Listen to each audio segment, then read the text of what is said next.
में रात 9 बजे सिर्फ डीडी न्यूज पर।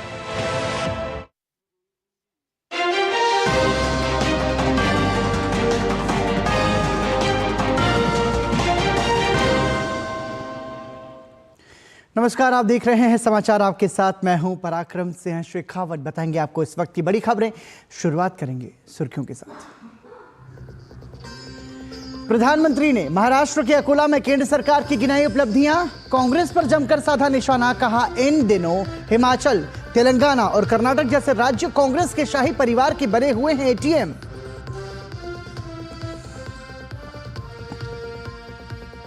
कांग्रेस ने भी चुनाव प्रचार में लगाया जोर। कांग्रेस अध्यक्ष मल्लिकार्जुन खड़गे ने नागपुर में जनसभा को किया संबोधित।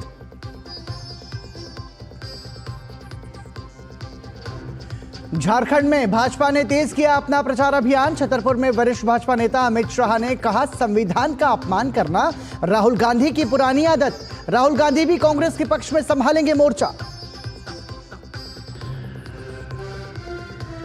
उत्तराखंड स्थापना दिवस पर प्रधानमंत्री ने दी बधाई। रजत जयंती वर्ष के शुभारंभ पर विकसित भारत के लिए विकसित उत्तराखंड का दिया मंत्र। और पाकिस्तान के क्वेटा रेलवे स्टेशन पर धमाका, 24 लोगों की मौत, 40 से अधिक घायल। बलूच लिबरेशन आर्मी ने ली हमले की जिम्मेदारी।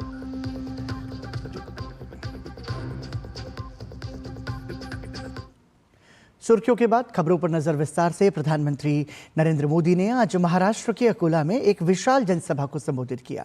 इस मौके पर उन्होंने कांग्रेस पर हमला बोलते हुए कहा कि जहां कांग्रेस सरकार बन जाती है, वो राज्य कांग्रेस के शाही परिवार का एटीएम बन जाता है। मैं महाआघाड़ी की घटक कांग्रेस का एक उदाहरण आपको देता हूं।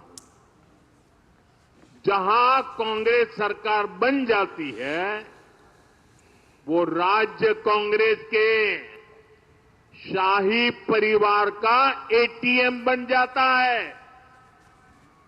एटीएम पता है ना, लोग उसमें से पैसे निकालते हैं। एटीएम, ये कांग्रेस का एटीएम बन जाता है, शाही परिवार का एटीएम बन जाता है। इन दिनों हिमाचल, तेलंगाना और कर्नाटका जैसे राज्य ये कांग्रेस के शाही परिवार के एटीएम बन गए हैं। एटीएम। प्रधानमंत्री नरेंद्र मोदी ने महाविकास अघाड़ी को भ्रष्टाचारी गठबंधन और उनके घोषणा पत्र को घोटाला पत्र बताया। साथियों, महायुति के घोषणा पत्र के बीच महाअघाड़ी वालों का घोटाला पत्र भी आया है। अब तो पूरा देश जानता है, महाअघाड़ी यानी भ्रष्टाचार, महाअघाड़ी यानी हजारों करोड़ के घोटाले, महाअघाड़ी यानी पैसों की उगाही, महाअघाड़ी यानी टोकन मनी, महाअघाड़ी यानी ट्रांसफर पोस्टिंग का धंधा। वरिष्ठ भाजपा नेता अमित शाह ने झारखंड के छतरपुर में जनसभा को संबोधित करते हुए राहुल गांधी पर निशाना साधा है। उनका कहना है कि राहुल गांधी ने संविधान का अपमान किया है। साथ ही अमित शाह ने 26 नवंबर को संविधान दिवस के रूप में मनाने की बात कही। अरे राहुल बाबा, संविधान का तो मखौल मत उड़ाओ। संविधान आस्था का सवाल होता है, विश्वास का सवाल होता है। आपने नकली संविधान लहराकर बाबा साहेब आंबेडकर और संविधान सभा का अपमान किया है। ये कांग्रेस पार्टी संविधान को मजाक बनाकर रखती है। नरेंद्र मोदी जी ने 26 नवंबर को संविधान दिन मनाने का निर्णय किया है, जो बाबा साहेब आंबेडकर को एक प्रकार से श्रद्धांजलि है। और आइए सीधा रुख करेंगे हजारीबाग का, जहां पर गृह मंत्री अमित शाह एक जनसभा को संबोधित कर रहे हैं। की योजना हो, मोदी जी ने पिछड़ा वर्ग को संभालने का काम किया। भाइयों बहनों, ये कांग्रेस और जेएमएम की सरकार सालों तक चली, परंतु नक्सलवाद झारखंड को रोकता रहा, टोकता रहा। मोदी जी ने 10 ही साल में झारखंड से नक्सलवाद और नक्सलवादियों को उखाड़ कर फेंक दिया है। आज हमारा झारखंड शांत है। भाइयों बहनों, मुझे बताओ, ये कश्मीर जो है हमारा है या नहीं है? अरे जोर से बोलो, है या नहीं है? ये कश्मीर में धारा 370 जानी चाहिए थी या नहीं जानी चाहिए थी? अभी अभी कश्मीर की विधानसभा में कांग्रेस पार्टी प्रस्ताव लेकर आई है कि हम धारा 370 को वापिस लाएं। राहुल बाबा, मैं हजारीबाग की पवित्र भूमि से बोल रहा हूं, मेरी बात ध्यान से सुनो। आप तो क्या, आपकी 4 पीढ़ियां भी धारा 370 वापिस नहीं। आपने हमारे कश्मीर को आतंकवाद का केंद्र बनाया। कांग्रेस के गृह मंत्री शिंदे जी कहते हैं कि मैं गृह मंत्री था तो मुझे कश्मीर के लाल चौक में जाने में डर लगता था। शिंदे साहब, मैं भाजपा का गृह मंत्री हूं। मैं आपको कहता हूं, सिर्फ आप नहीं, आपके पोते पोतियों को भी लेकर जाइए, आपका बाल भी बांका नहीं होगा, बाल भी बांका नहीं।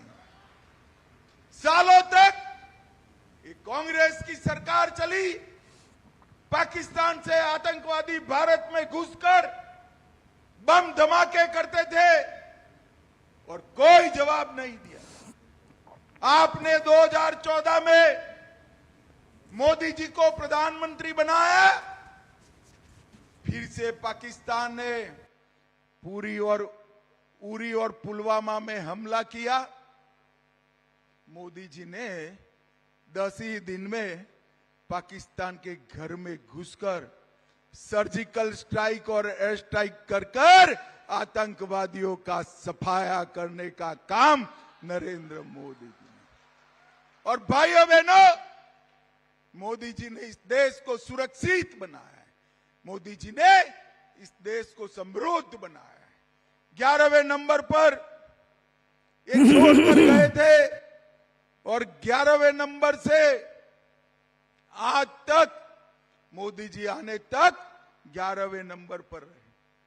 मोदी जी ने 10 ही साल में 11 नंबर से हमारे अर्थतंत्र को 5वें नंबर पर लाने का काम नरेंद्र मोदी जी ने।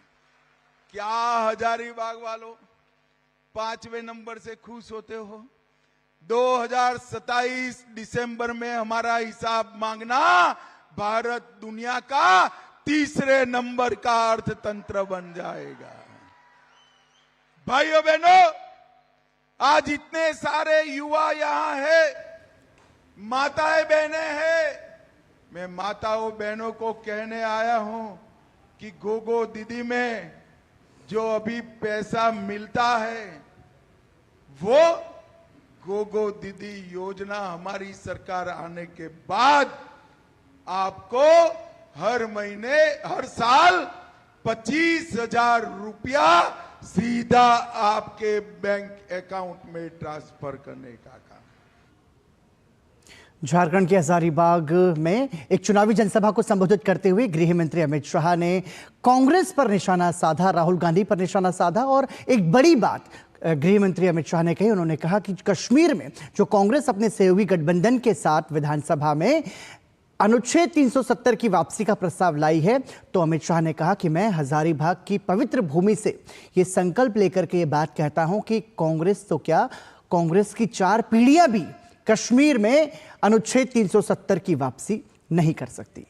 रुक करेंगे अगली खबर का। झारखंड के मुख्यमंत्री हेमंत सोरेन के निजी सचिव सुनील श्रीवास्तव और उनसे संबंधित लोगों के कई ठिकानों पर आज सुबह इनकम टैक्स की टीमों ने छापेमारी शुरू की।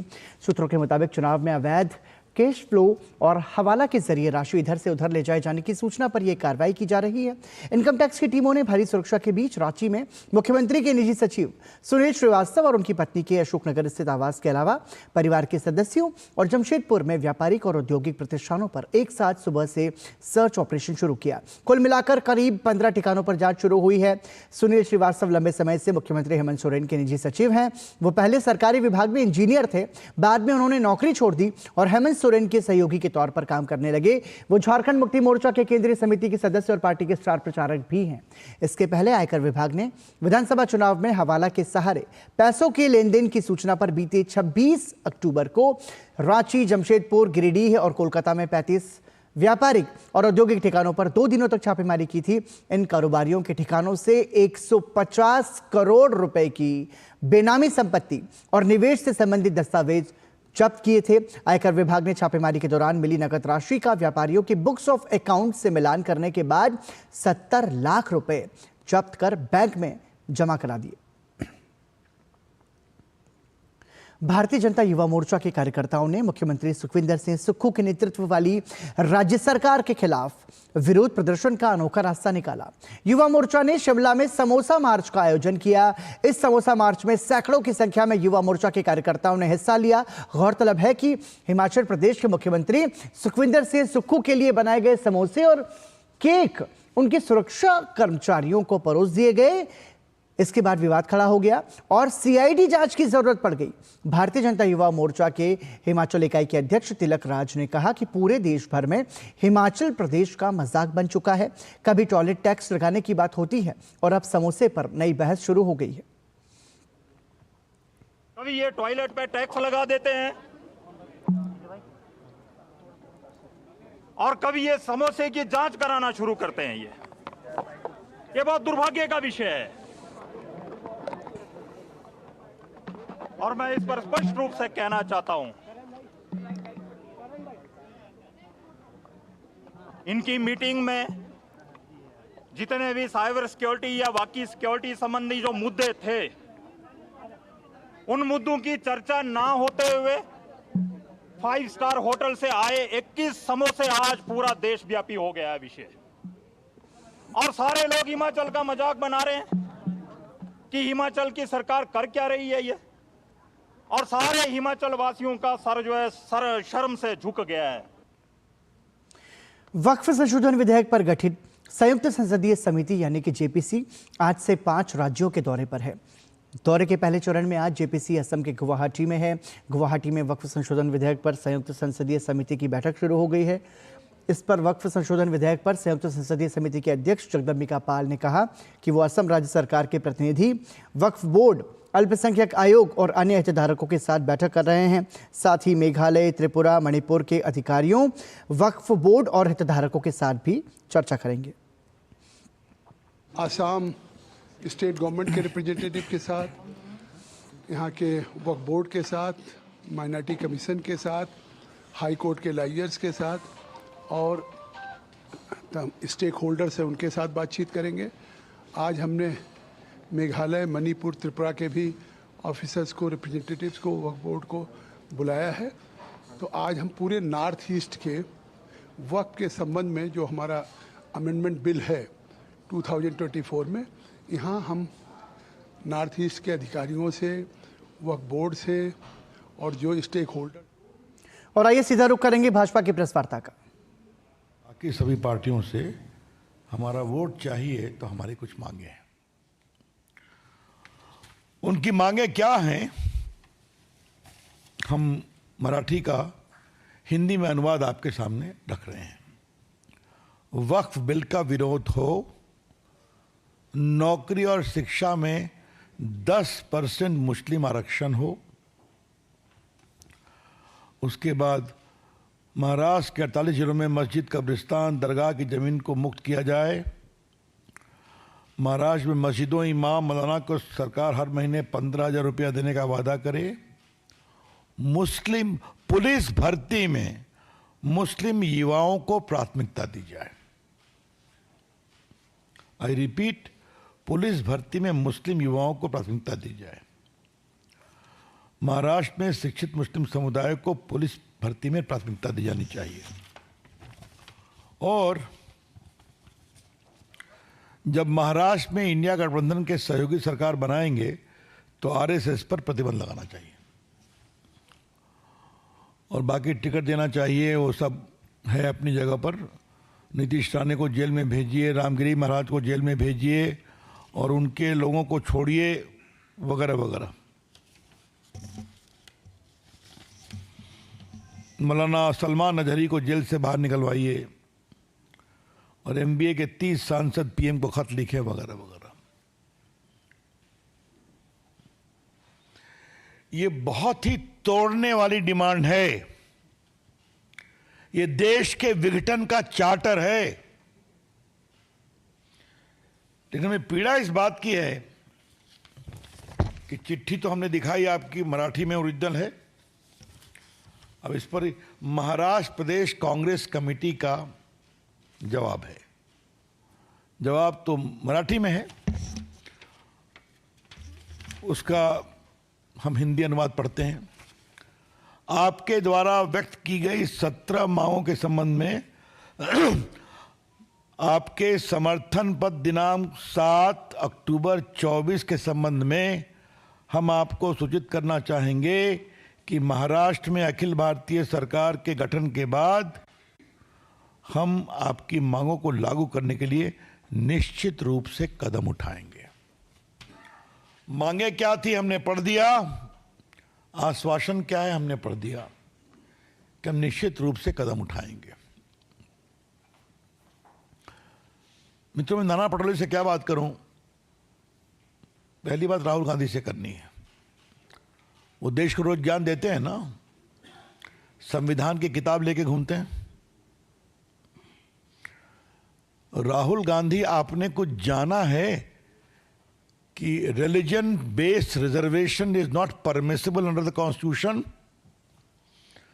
राहुल गांधी रोज संविधान लेकर आप देश में घूमते हैं, दिखाते हैं कि संविधान खतरे में है।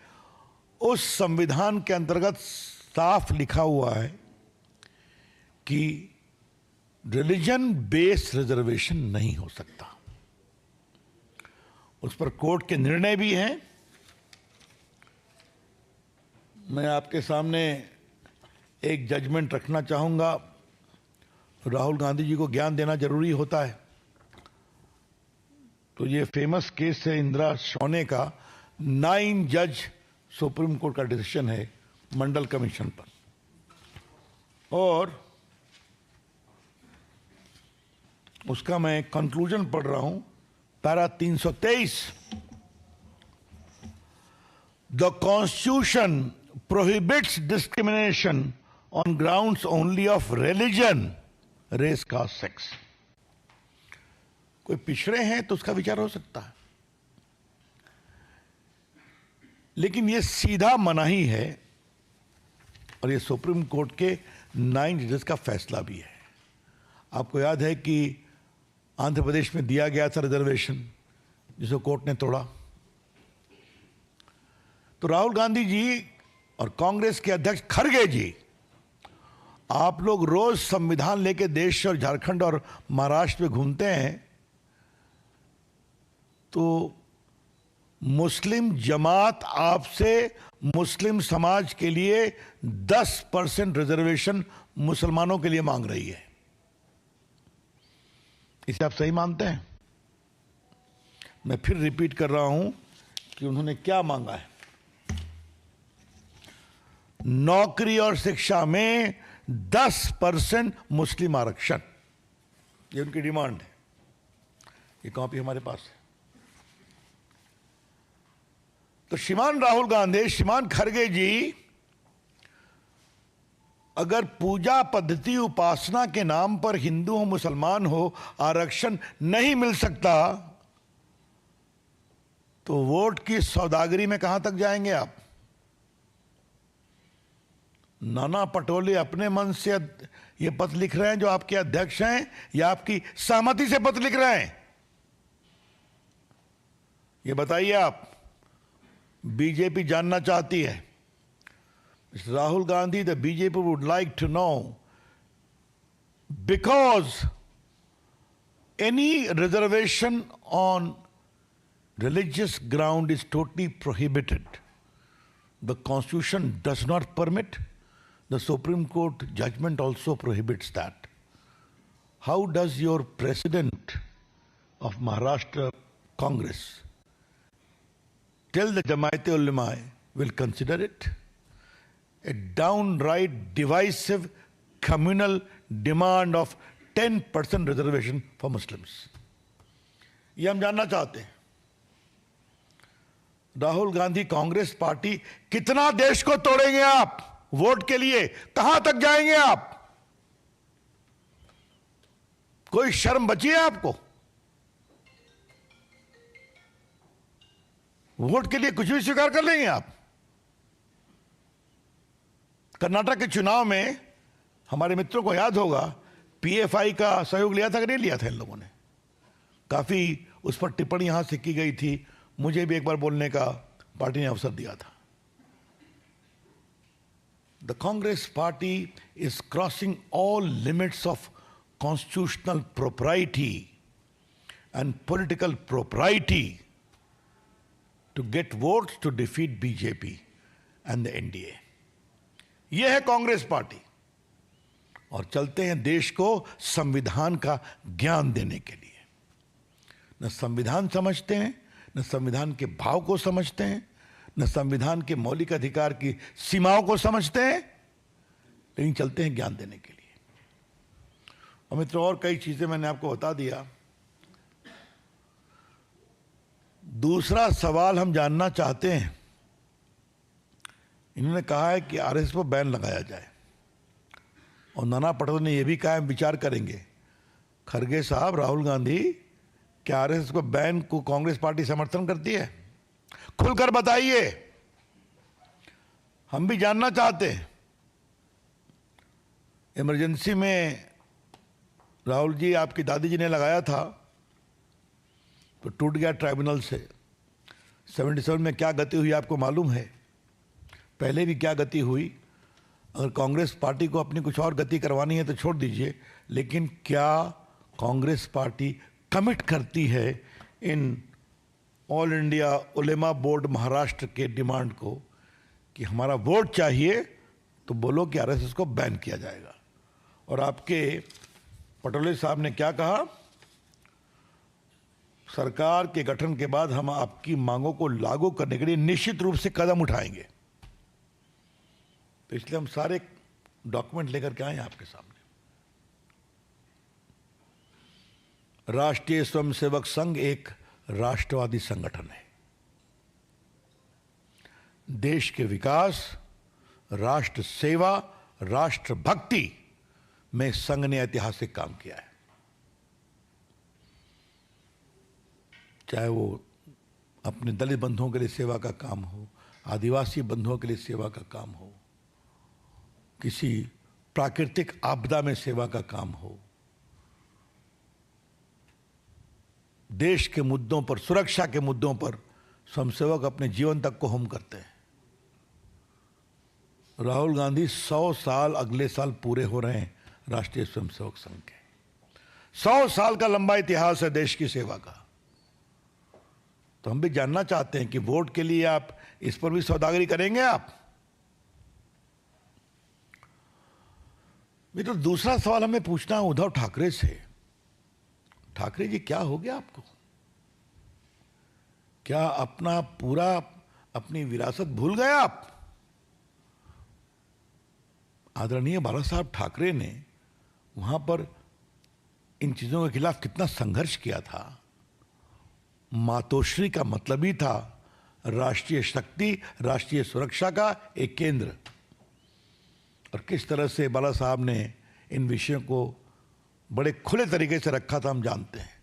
आप उनके पुत्र हैं, इसी कारण आपको राजनीति में विरासत में मिली है और इसको आप स्वीकार कर रहे हैं.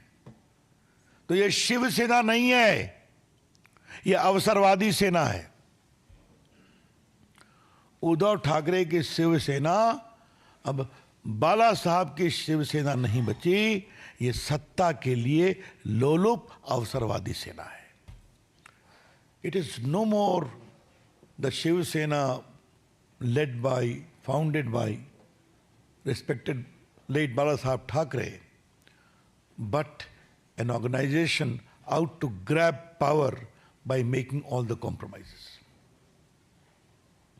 इसके बहुत भर्त्सना करते हैं, बहुत पीड़ा होती है, क्योंकि हम लोग साथ रहे हैं। तो सत्ता के लिए व्यक्ति विचारधारा में कहां से कहां चले जाते हैं। और तीसरा सवाल शरद पवार से पूछना है। शरद पवार साहब, आप तो बड़े पुराने खिलाड़ी हैं। मैं खुद जानता हूं कि आप संविधान समझते हैं। ये क्या कर रहे हैं आप? आपका काम है ना कि आप 80 प्लस आपकी उम्र है, आपका एक इज्जत है वहां के सियासत में, तो आप उनको समझाएं कि ये हो नहीं सकता, तो आप भी खामोश हैं। तो वोट बैंक के लिए किसी सीमा तक जाएंगे। भारतीय जनता पार्टी साफ साफ कहना चाहती है, ऐसे विघटनकारी मांगों का हम पूरा विरोध करते हैं, कभी नहीं होने देंगे। हिम्मत है तो करके दिखाएं। ये कोर्ट में भी टूटेगा और जबरदस्त आंदोलन भी करेंगे। और एक बात हम और कहना चाहते हैं, जो 10% रिजर्वेशन की बात करते हैं, पुलिस में वरीयता की बात करते हैं, तो ये तो संविधान के अंदर गलत है। आपको मालूम है 50% का एक सीमा है, तो किसका हक लिया जाएगा? ओबीसी का ना, एससी का, एसटी का। तो ये जो पूरी डिमांड है, ये जो एग्जिस्टिंग रिजर्वेशन है ओबीसी के लिए, शेड्यूल्ड कास्ट के लिए, शेड्यूल्ड ट्राइब के लिए, उस पर हकमारी करने का प्रयास है। इट इज डिजाइन्ड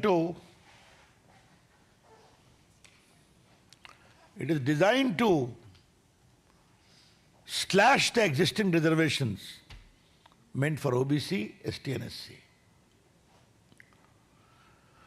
और पवार साहब, आप तो मराठा पॉलिटिक्स भी करते हैं, तो इसका उस पर क्या असर पड़ेगा? कुछ आपने जानने की कोशिश की है क्या?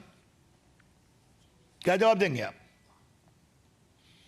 मित्रों, राजनीति में आदमी प्रचार करता है, अपनी बात कहता है, लेकिन देश तोड़ने वाली बात नहीं होनी चाहिए।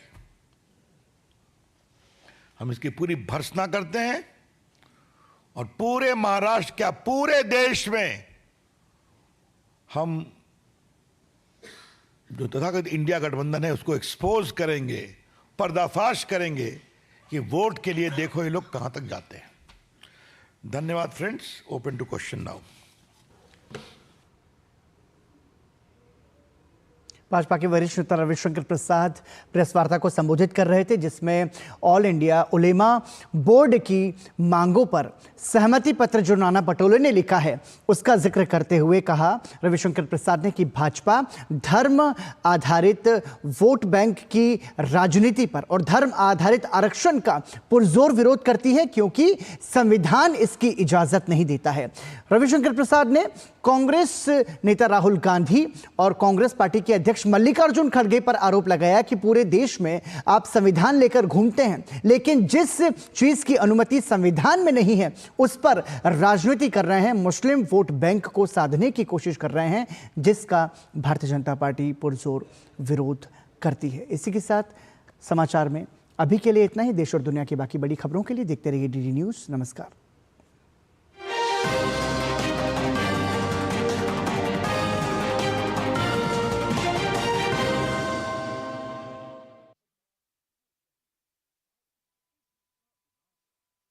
समुत्सुकेवाङ्कमुपैति सिद्धिः। सद्य एव समायोजितं गतं बौद्धशिखरसम्मेलनम्। प्राच्यविद्या, भारतविद्या, संस्कृतविद्या इति पदत्रयम् अन्योन्याश्रयेण सम्बध्यते।